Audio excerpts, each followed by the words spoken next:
This is where you will end up, with your family and friends crying as you're let out of the courtroom to serve the rest of your life in prison.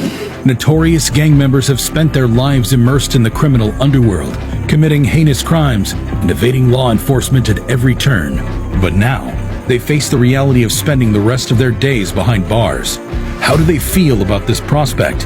Do they regret their choices and the path they've taken, or do they remain defiant in the face of their punishment? Join us as we delve into the minds of these notorious criminals and see how they react to the prospect of a life sentence. Today, I'm gonna be brutally honest. I'm not saying I regret it but what I know for a fact, if I could have changed some things, I wouldn't be here where I am now. George Geweld Thomas, easily one of South Africa's most dangerous gang leaders.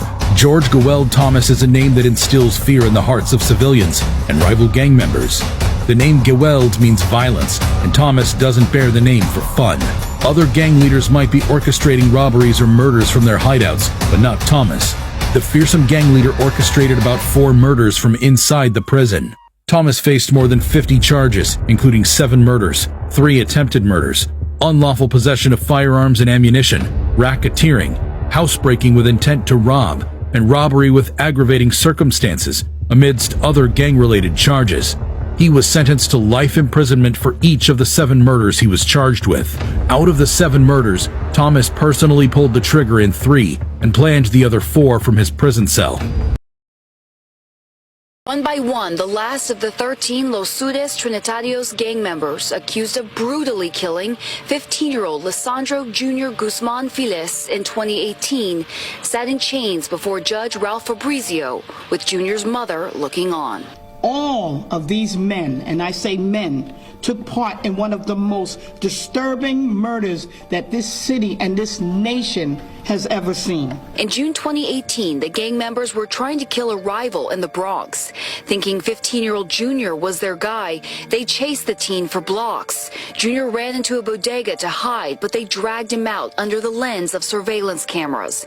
Using large knives and a machete, the men stabbed away at Junior, leaving him to crawl to St. Barnabas Hospital, where he collapsed and died. Video of the horrific attack circulated in the city and nationwide as millions of shocked people demanded these gangbangers pay for what they did. I don't want to see another mother never to lose his son in the way I lose my son, Junior. I don't want to see nobody go through that. Junior's mother, Leandra, stood in court Friday asking the judge for life sentences. Instead, Daniel Fernandez, Jose Tavares, Gabriel Ramirez Concepcion, Danilo Payams Pacheco, and Ronald Urena each received 12 to 18 years, joining 8 others already behind bars, 7 which are serving life. You may think that joining a gang is going to help you get money or protection, but in the end, it will destroy you. Judge Fabrizio spoke directly to Leandra after sentencing the last gang member, telling her after 5 years of waiting for justice, this is the last page of the final chapter of a very long case. But he understands her and her family's wounds will never close. I'm still waiting for the divine justice. The divine justice has to come for them too. Gangsters, 21-year-old Michelle was sentenced to 2 years in county jail. 20-year-old Michael Carpio was charged with second-degree murder and sentenced to 15 years to life. In contrast, his 18-year-old knife-wielding brother was sentenced to 16 years to life on the same charges. Scott Marcus, the Los Angeles County Deputy District Attorney, read Kevin's family's emotional victim impact statement. As a parent, we plan to dance at their wedding, celebrate a promotion, look forward to possible grandchildren. The last thought we would ever have is that we would have to plan their funeral. If the 2 brothers were remorseful, they did a good job of hiding it because, as Judge Martin Herskovitz pronounced their sentence, they remained emotionless. This is where you will end up, with your family and friends crying as you're let out of the courtroom to serve the rest of your life in prison. Abel Gallegos. When 28-year-old Simone Duran identified Alonso Quintana in a police lineup as a suspect during an investigation for attempted murder, little did she know that she was signing her death warrant. In retaliation for identifying him, Quintana, in connection with fellow gang members Abel Gallegos and Rene Rosales, lured her into a motel, kidnapped her, shot her multiple times, and killed her. As if this brutality was not enough, Rosales and Gallegos proceeded to pour gasoline on her corpse and set it ablaze. Following investigations, the murderous trio was arrested and charged to court with more than 30 witnesses testifying and an overload of evidence. It didn't take long before the court reached a conclusion and sentenced them. Before this case, Rene Francisco Rosales had been convicted 6 times on felony charges. For this crime of tampering with a deceased human body, conspiracy to commit murder, being an accessory to a crime, and tampering with evidence, he was sentenced to more than 120 years in prison.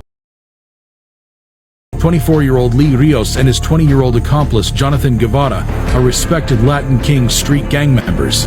Rios had a problem with Lopez and convinced the teenager that he would straighten things out. The court heard that Lopez and Rios shared a cab to the area where Lopez was killed. Assistant District Attorney Max Bennett informed the court that Rios fired 5 shots, but only 4 hit Lopez. 2 were in the head. Rios then collected Lopez's handgun from him.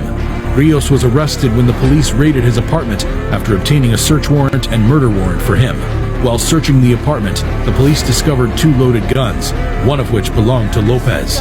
The police also discovered a digital scale, over 10 grams of cocaine, marijuana packed for sale, and packing materials.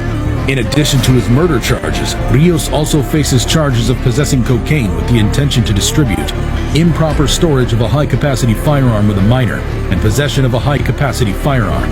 Neither Rios nor his gang members showed any remorse in court for murdering Lopez. Carpio Brothers.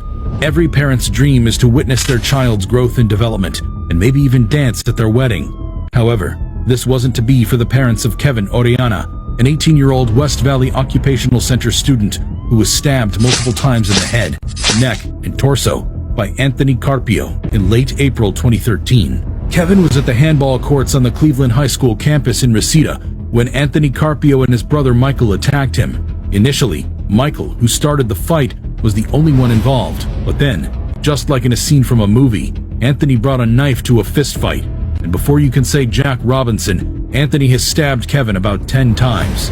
Seeing that their opponent was down, the brothers ran into a vehicle driven by Michelle Pineda and bolted. Both brothers were members of the Rockwood Street Gang. Witness testimonies showed that the fight started after they issued a gang challenge to Kevin, who wasn't a gang member. This is Nico Jenkins, who was convicted on 4 counts of murder when he went on a killing spree in the span of 10 days in Omaha, Nebraska. At 15 years old, Jenkins was sent to a youth correctional facility and served a 10-year sentence in prison for carjacking and assault. A month after his release, Jenkins shot and killed 2 individuals in a robbery. 8 days later, his next victim was a former inmate he originally met in prison. He was shot and killed in his own garage. 2 days after that, Jenkins killed his 4th victim in a carjacking. Jenkins was arrested for unrelated charges, but it was here that cops were able to pin the ammo used in one of the killings to Jenkins. Do you not realize I got Nico Jenkins? Do you not realize that? I got Nico Jenkins. I got you. What do you mean you got me? I got your DNA at the murder scene. I got your DNA in the car. Sir. I got the weapon. I got Nico Jenkins. Jenkins pleaded no contest to 4 counts of first-degree murder. He also waived his right to a jury trial, meaning a 3-judge panel will decide if he is innocent or guilty. Each one of these murders was a deliberate and planned act. The victims were pre-selected and the murders were purposeful. After Jenkins is found guilty of all 4 murders, he sits still with little movement, and now comes his sentence. Therefore, this panel finds that the death penalty is appropriate, should be, and is hereby given for each of the 4 murders by the defendant. As Jenkins is sentenced to death, he seems to be completely unfazed. He is currently incarcerated at the Nebraska State Penitentiary awaiting his death sentence. Surely anyone would faint upon hearing the news that they will see the same walls 24 hours a day for more than a decade. Diana Lovejoy was born on October 26, 1972. She attended Mountain View High School in California and later graduated from the University of California, San Diego with a bachelor's degree in literature, psychology, music, and French. She excelled in both sports and academics. After completing her degree, Lovejoy landed a job at Nokia, where she worked as a lead documentation specialist. After that, she had a very nice salaried position at a tech company called Salesforce.com, earning over $9,000 a month. In 2008, she decided to pursue her passion and be a fitness content creator. Everyone assumed she was set for life. She established a thriving fitness business, which allowed her to work with clients and help them achieve their health and fitness goals. Her success in the industry eventually led her to meet her future husband, Greg Mulvihill, who was visiting California for tech work. The couple hit it off and got married in 2007 in a private ceremony. They bought a gorgeous house in Carlsbad and started a life together. However, their marriage wasn't without its challenges.